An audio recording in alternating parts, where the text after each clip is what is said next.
மக்கள் விடுதலை முன்னணிக்கு இது பழக்கப்பட்ட விடயம். பொது சொத்து சட்டத்தை அதற்காக பயன்படுத்துகின்றனர். இதன் விளைவாக நாட்டு தலைவர்கள் தங்கள் பதவி காலத்தில் எந்த முடிவினையும் எடுக்க மாட்டார்கள். இது தொடர்பில் அரசியல்வாதிகள் அனைவரும் சிந்திக்க வேண்டும்.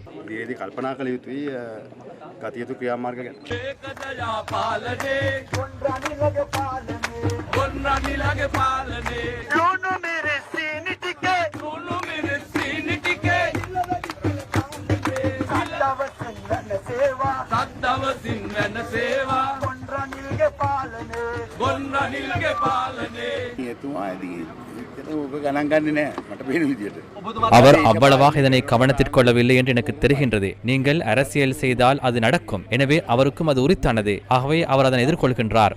உண்மையில் கவலை அடைகின்றேன். அரசியல் தலைவர்களை சிறிய விடயங்களுக்கு விளக்கமில் வைப்பது தவறு நினைக்கின்றேன். இது சிறந்த விடயமல்ல.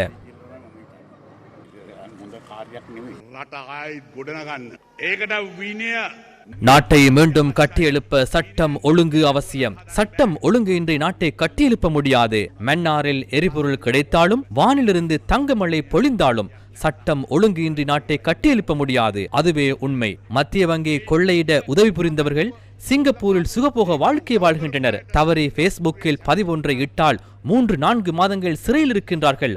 அவ்வாறு இடம்பெற முடியாது.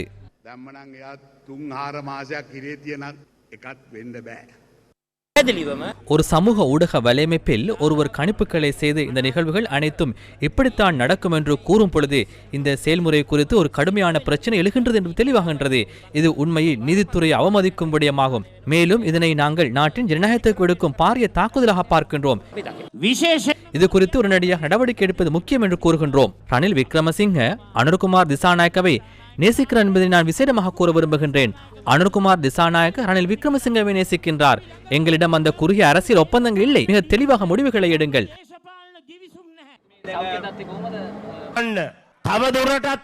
நாட்டை மேலும் அழிக்க ரணில் அனுர கூட்டணிக்கு உங்கள் ஆதரவை வழங்குவீர்களா? இந்த நாட்டில் மீண்டும் ஒரு முறை நாட்டை கட்டியெழுப்பும் திட்டம் தோன்றுவதை ரணில் அனுர கூட்டணி எதிர்க்கின்றது. அதனால் தான் இந்த ரணில் அனுர கும்பல் இரவும் பகலும் சதி செய்கின்றது.